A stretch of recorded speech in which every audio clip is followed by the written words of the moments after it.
तो आज हम बात करेंगे एक्ने पिंपल्स की। आयुर्वेद में इसका नाम है मुख दूषिका। बेहतरीन नाम है आयुर्वेद में इसका, मुख दूषिका। यौवन पीड़िका मतलब जो प्यूबर्टी के एडल्टहुड में जो प्रॉब्लम अधिकतर मेजरली देखने को मिलती है। तो एक्ने की बहुत बड़ी समस्या आज हम देखते हैं यूथ्स के अंदर। तो सबसे पहले इसके कारणों की बात करते हैं। हेतु क्या है आयुर्वेद की दृष्टि में, हेतु, और मॉडर्न पर्सपेक्टिव क्या कहता है, कॉजेज क्या है इसके। So one of the major cause है हमारा lifestyle, diet, non vegetarian food, oily food, spicy food. एक कॉज है जो पित्त बढ़ाता है बॉडी में, ऊष्मा की वृद्धि करता है। दूसरा हार्मोनल इम्बैलेंस हो सकते हैं, प्यूबर्टी की एज में ये सारी समस्याएं देखी जा सकती हैं। इसके अलावा कुछ जेनेटिक प्रॉब्लम हो सकती है। तो ये मोटे मोटे कारण हैं इसके, कि ये कॉजेज हैं।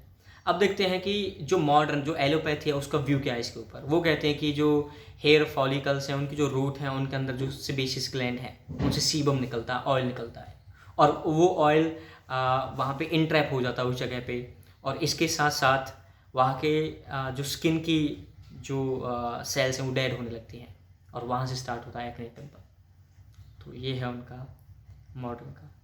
आयुर्वेद की दृष्टि में आप देखें, आयुर्वेदिक पर्सपेक्टिव कहता है कि इसका जो मुख्य कारण है वो वात और पित्त है। वात और पित्त बिगड़ने से वह दोष रक्त तक गए हैं और मांस धातु तक गए हैं, और पूरी तरह से दुष्टि हुई है इन चीज़ों की, तब जाके एक्ने पिंपल हुए हैं। तो ये उनका मानना है, आयुर्वेद का मानना ये है। और अगर हम बात करें कि मॉडर्न में क्या दवाएं देते हैं, आइसोट्रिटोनाइन दे देते हैं, एंड डॉक्सीसाइक्लिन, क्लिंडामाइसिन ए की ऑइंटमेंट चला दी है, हाइड्रोक्सीजीन या लिवोस्ट्रिजीन, ये anti histaminic anti allergic drugs चला दी गई है। तो ये उनका मामला है। आयुर्वेद क्या कहता है, आयुर्वेद में क्या होना चाहिए कि संपूर्णतः इसका विनाश हो। तो आयुर्वेद में आज एक तो हम पंचकर्म की बात करेंगे। पंचकर्म में क्या हो सकता है कि पंचकर्म में कैसे इसको हम रेगुलेट कर सकते हैं। दूसरा, औषधियों के माध्यम से क्या हो सकता है। ये दो बातें हमें करनी है। और वीडियो के अंत में एक केस स्टडी करनी है, international journal of medicine in Ayurveda. Okay, तो ये चीज़ हम देखेंगे, एक केस स्टडी वहाँ पे। तो बात कर लेते हैं आयुर्वेद में क्या चलता है। आयुर्वेद की जो मुख्य औषधियाँ हैं जो एक्ने पिंपल में इस्तेमाल की जाती हैं वो है, उसमें से सबसे पहले नंबर पे ओरल मेडिसिन में केशोर गुगुल, अरविंदासम, महामंजिष्ठादि रिस्ट, इसके अलावा खदीरा रिस्ट का प्रयोग करते हैं। और एक और दवाई है दैट इज सारीवाधा रिस्ट या सारीवाधा सब, आसब और अरिस्ट, इसमें हम प्रयोग करते हैं। और इसके अलावा एविपत्तिकर चूर्ण, पित्त बढ़ा है, ऊष्मा बढ़ी है, तो उसे नष्ट करने के लिए एविपत्तिकर चूर्ण। तो उशिरासव, चंदनासव, तो ये सब आसव है।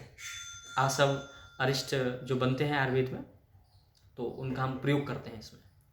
पंचक्रम में क्या होना चाहिए, पंचक्रम से पहले ही समझिए एक्सटर्नल एप्लीकेशन में बड़ी मज़ेदार आपको मैं बात बताता हूँ।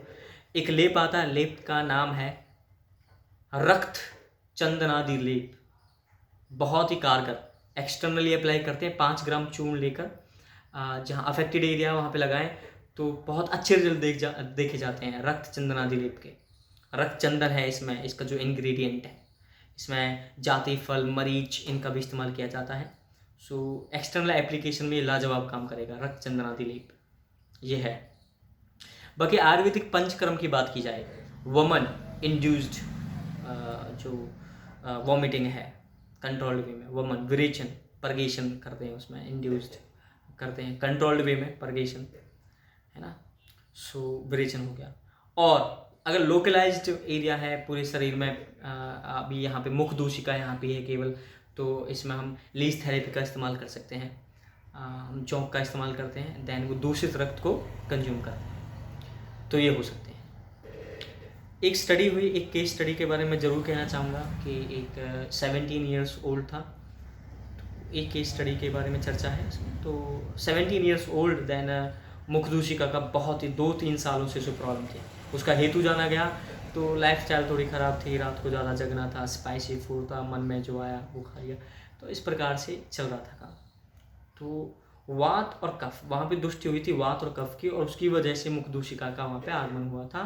काफ़ी ज़्यादा जलन होती थी, इन्फ्लेमेशन भी था, पस भी था, इन एक्नीज एंड पिंपल्स में।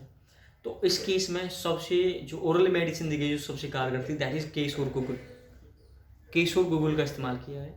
दूसरा समसनी वटी, इसका इस्तेमाल किया। और सारीवाद आसन, जो अभी मैं बोतल की बात कर रहा था आसन की, सारीवाद आसन, ये ग्रेटली उन्होंने अपना रिजल्ट दिखाया। तो हम आयुर्वेद का जो पर्सपेक्टिव है उसमें हम मेडिसिन की बात करें तो हम इस प्रकार से इसको कंट्रोल कर सकते हैं एक्ने एंड पिंपल्स को। तो ये है एक छोटी सी जानकारी एक्ने एंड पिंपल्स की। धन्यवाद।